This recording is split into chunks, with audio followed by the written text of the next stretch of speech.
ঘর মসজিদ ওয়া আন্নাল মাসাজিদা লিল্লাহি ফালা তাদউ মা'আল্লাহি আহাদা। আল্লাহ বলেছেন নিশ্চয় মসজিদ সমূহ আল্লাহরই জন্য, অতএব তোমরা আল্লাহর সাথে আর কাউকে ডেকো না। সূরা জিনের 18 নম্বর আয়াত।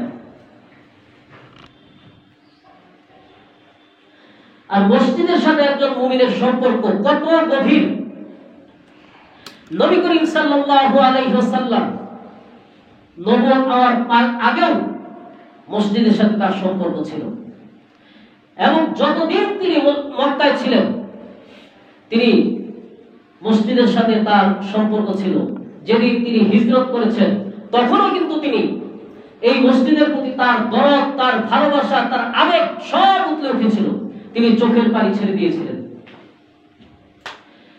তারপর যখন তিনি মদিনায় হিজরত করলেন, কুবায় কিছুদিন অবস্থান করলেন, সেখানেও তিনি মসজিদ ছাড়া থাকতে পারেননি। সেখানে তিনি মসজিদ প্রতিষ্ঠা করেছেন এবং সেখানে মুসলমানদেরকে নিয়ে তিনি সেখানে সালাত আদায় করেছেন। তারপর মদিনায় যখন তিনি হিজরত করলেন, সর্বপ্রথম তিনি মসজিদ নির্মাণ করেছেন। ইতিহাস আমাদের সকলেরই জানা। এতিমের জায়গা কিন্তু আগে তিনি খরিদ করে নিয়েছেন, তারপর সেখানে আগে মসজিদ করেছেন। আর মসজিদ হলো আল্লাহর কাছে সবচাইতে প্রিয় জায়গা। হাদিসে এসেছে আহাব্বাল বিলাদি ইলাল্লাহি মাসাজিদুহা ওয়া আবগাদুল বিলাদি ইলাল্লাহি আসওয়াকুহা। দুনিয়ার মাঝে সবচাইতে প্রিয় জায়গা হলো আল্লাহর কাছে মসজিদ, আর অপছন্দের জায়গা যেটা সেটা হলো বাজার। কারণ বাজারে অনেক ধরনের কাজ হয়, সেখানে মিথ্যা, প্রতারণা, অনেক কিছু হয়, হারাম বেচা কেনাও হয়। সেখানে যত কম থাকা যায় ততই নিরাপদ। আর মসজিদে যখন মানুষ আসে, আসার আগেই সে একটা প্রস্তুতি নেয়, মানসিকভাবে পবিত্রতা অর্জন করে, শারীরিকভাবে পবিত্রতা অর্জন করার পর সে আল্লাহর ঘর মসজিদে আসে। নবী করিম সাল্লাল্লাহু আলাইহি ওয়াসাল্লাম বলেছেন, ইযা রাআইতুমুর রাজুলা ইয়ামুরুল মাসাজিদা ফাহাসসানু বিহিজ যান্না। নবী করিম সাল্লাল্লাহু আলাইহি ওয়াসাল্লাম বলেছেন অন্য একটি হাদিস, আন আবি সাঈদ আল-খুদরি রাদিয়াল্লাহু তাআলা আনহু قال قال রাসূলুল্লাহ সাল্লাল্লাহু আলাইহি ওয়াসাল্লাম ইযা রাআইতুমুর রাজুলা ইয়াতাআহাদুল মাসাজিদা ফাশহাদু লাহু বিল ঈমান। ইমাম কুরতুবী তাফসীরে কুরতুবীতে বলেছেন, ইযা রাআইতুমুর রাজুল ইয়ামুরুল মাসাজিদা ফাহাসসানু বিহিজ যান। যদি দেখো কেউ মসজিদ নির্মাণ করছে, মসজিদের আবাদ করছে, তাহলে তার ব্যাপারে তোমরা খুব ভালো ধারণা করো। তার ব্যাপারে যেন তোমাদের হোসনে জন থাকে যে লোকটা নিশ্চয়ই ভালো মানুষ। আর আবু সাঈদ খুদরি রাদিয়াল্লাহু তাআলা থেকে বর্ণিত, নবী করিম সাল্লাল্লাহু আলাইহি ওয়াসাল্লাম বলেন, যদি দেখো কেউ মসজিদ বানাচ্ছে তাহলে তার ব্যাপারে ঈমানের সাক্ষ্য দিতে পারো। তার ব্যাপারে তোমরা সাক্ষ্য দিবে যে লোকটা ঈমানদার, লোকটা মুমিন।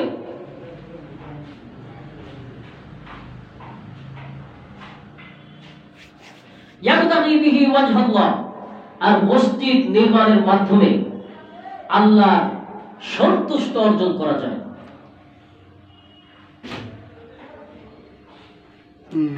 নবী করিম সাল্লাল্লাহু আলাইহি ওয়াসাল্লাম যখন মসজিদে নববী মদিনায় হিজরত করলেন, মসজিদে নববী নির্মাণ করলেন, এরপর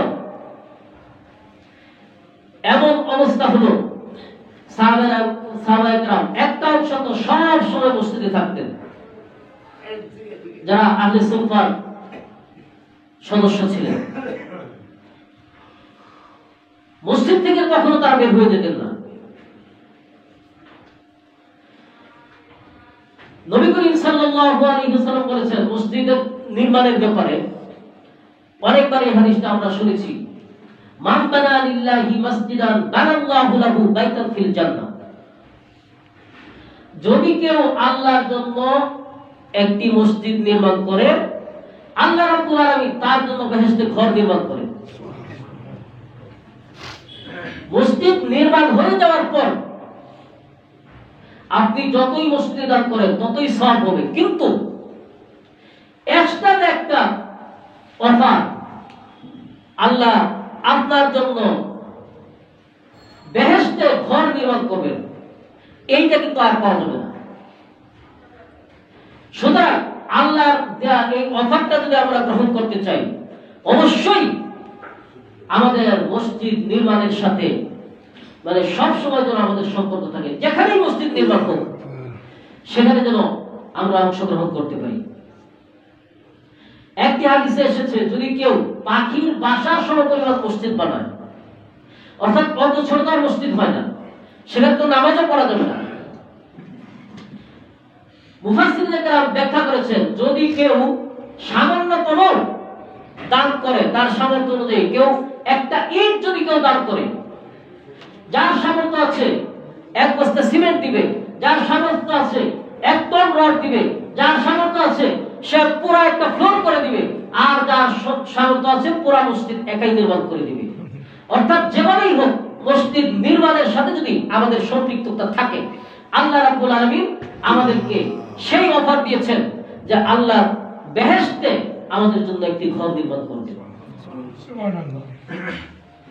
কাজেই এই ব্যাপারটা আমাদের মাথায় রাখা উচিত, এবং সব সময় সুযোগ পেলেই আমি বিশেষভাবে আপনাদের সকলকে আহ্বান জানাই, আমাদের এই তাকওয়া মসজিদে এখন যে অবস্থা আমাদের চলছে, এই মুহূর্তে যদি আমরা প্রত্যেকেই যদি শুধুমাত্র নিয়ত করি, অবশ্যই আমরা আগামী রমজান তারাবি আমাদের সেই মসজিদে, মূল মসজিদে, সেখানে আমরা করতে পারবো ইনশাআল্লাহ। আর যদি আমরা এখন সাহায্যের হাত না বাড়িয়ে গুটিয়ে রাখি, এমন হইতে পারে যে আমাদের কিসমত যদি খারাপ হয়ে যায়, এই রমজানটা আমরা সেখানে যাইতেও পারবো না।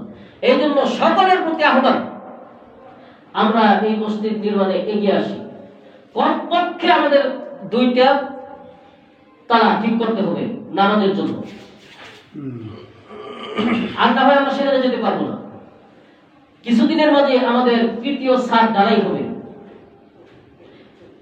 সেই ছাদ ঢালাই নিচতলা এবং দোতলা নামাজের উপযোগী করা, সম্পূর্ণ কাজ শেষ করতে অনেক টাকার দরকার।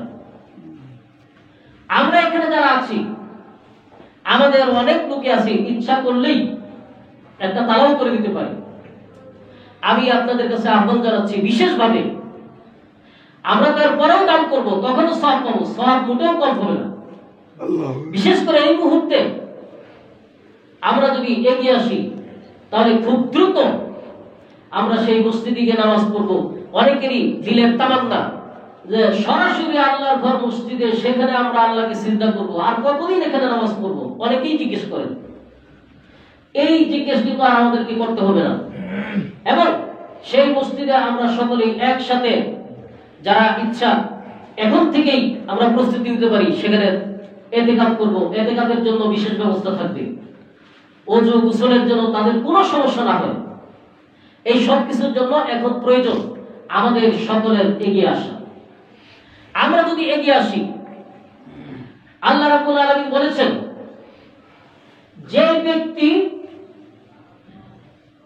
তার ঘরে, নিজ ঘরে পবিত্রতা অর্জন করার পর আল্লাহর ঘর মসজিদে আল্লাহর সাথে সাক্ষাৎ করতে আসে, একটু ভালোভাবে বোঝার চেষ্টা করবেন। নিজের ঘরে পবিত্রতা অর্জন করার পর আল্লাহর ঘরে আসে আল্লাহর সাথে সাক্ষাৎ করতে। আল্লাহ বলেছেন, হাদিসে কুদসি, এটা হাদিসে কুদসি মানে যেখানে আল্লাহ বলেছেন, আল্লাহর দায়িত্ব হয়ে যায় যিনি সাক্ষাৎ করতে এসেছেন, অর্থাৎ দর্শনার্থীকে সম্মান করা। তার মানে আমরা যখন ওযু করে আল্লাহর ঘর মসজিদে আসি, আপনি আমি আমরা যারাই উপস্থিত হই, আল্লাহ রাব্বুল আলামিনের মেহমান হয়ে যাই। আর তখন মেহমানকে আল্লাহ রাব্বুল আলামিন নিজের দায়িত্ব বানিয়ে নিয়েছেন, মেহমানের আপ্যায়নের ব্যবস্থা করা, তার সম্মানের ব্যবস্থা করা, তার সম্বর্ধনার ব্যবস্থা করা। একবারও কি সুবহানাল্লাহ বলবো না? যতক্ষণ পর্যন্ত আমরা ওযু করে এখানে চলে আসি, যখনই আসি আমরা কিন্তু আল্লাহর মেহমান হিসেবে গণ্য হয়ে যাই। এবং আল্লাহ নিজে বলেছেন, স্বাভাবিকভাবে একটু চিন্তা করি, যদি আমার বাড়িতে একজন আমার মেহমান আসে, আমরা তার জন্য কত ধরনের আপ্যায়নের ব্যবস্থা করি। আর আল্লাহ তার কোনো কিছু অভাব নেই। আমরা যখন মেহমানের জন্য ব্যবস্থা করি তখন চিন্তা করি তার রুচির দিকে, তার মেজাজের দিকে, সে কোন জিনিসটা পছন্দ করে। আর আল্লাহ কি জানেন না আমরা কি চাই? তিনি তো আলিমুল গায়ব, আলিমুম বিযাতিস সুদূর। তিনিও জানেন আমরা কি চাই। আমরা তার সন্তুষ্ট তালাশ করি, তার সন্তুষ্টি আমরা চাই, তার ক্ষমা আমরা চাই, তার রহমত বরকত আমরা চাই, এবং চূড়ান্ত পাওয়া ক্ষমা পেয়ে আমরা জান্নাতে যেতে চাই। আর শুধুমাত্র জান্নাতে না, আমরা জান্নাতে সরাসরি তার কাছে একটি ঘর চাই। তাহলে মানে কি দাঁড়াইল? আমাদের এই চাওয়া আল্লাহ রাব্বুল আলামিন আমাদের জন্য পূর্ণ করে দিবেন। একটু জোরে বলি সুবহানাল্লাহ। সুবহানাল্লাহ, সুবহানাল্লাহ।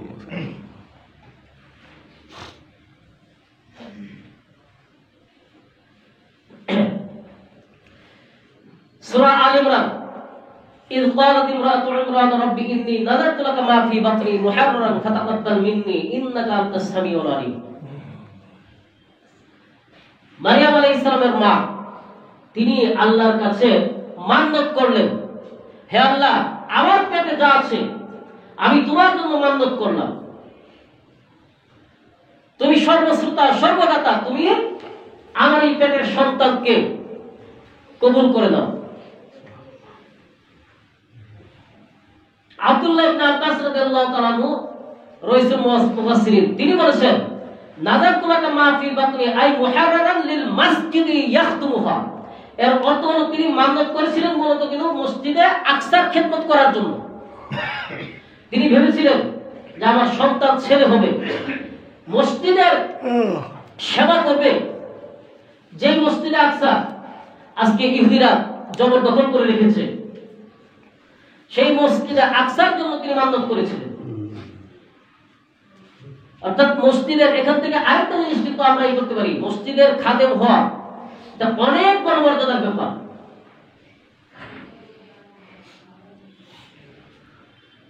তারপর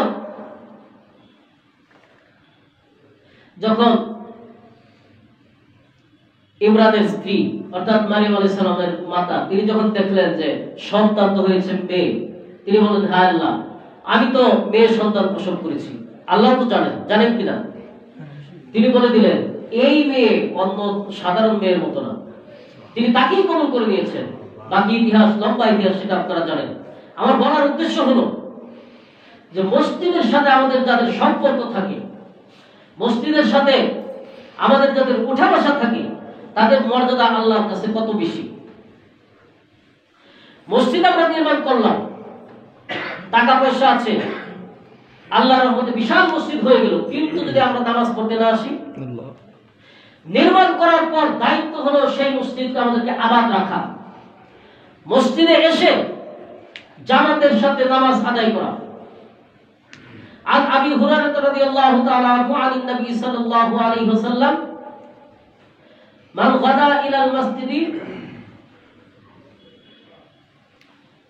আও রাহা আদাল্লাহু লাহু ফিল জান্নাতি নুজুলান কুল্লামা গাদান আরাহু রান। অর্থাৎ যদি কেউ মসজিদে যায় সকাল এবং সন্ধ্যায়, যতবার তিনি মসজিদে যাতায়াত করবেন, অর্থাৎ আমরা যখনই হাইয়া আলাস সালাহ, হাইয়া আলাল ফালাহ এই আহ্বান শুনবো, সেই আহ্বানে যখন আমরা সাড়া দিব, লাব্বাইক আল্লাহ বলে আমরা মসজিদে উপস্থিত হব, যারাই উপস্থিত হবেন যতবার, আল্লাহ রাব্বুল আলামিন নিজে তাদের জন্য মেহমানদারির ব্যবস্থা করবেন জান্নাতে। এবং আরেকটি হাদিসে আল্লাহ রাব্বুল আলামিন বলেছেন, নিজের বাড়ি থেকে পবিত্রতা অর্জন করে যারা মসজিদে আসবে, আসার সময় প্রতি কদমে কদমে, এক কদমে আল্লাহ রাব্বুল আলামিন তার যাবতীয় গুনাহ খাতা মাফ করবেন, আরেক কদমে তার মর্যাদা আল্লাহ রাব্বুল আলামিন গুরুত্ব করে দিবেন। কারণ এই মসজিদ শুধুমাত্র নির্মাণই আমরা করব না, মসজিদকে আমরা আবাদও করব।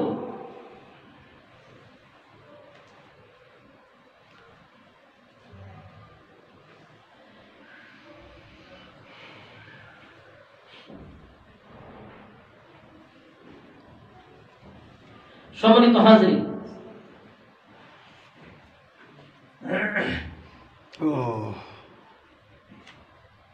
আমরা মসজিদ সম্পর্কে অনেকবার আমরা আবেদন আপনাদের কাছে করেছি, আপনারা সাহায্য করেছেন, দোয়া করেছেন।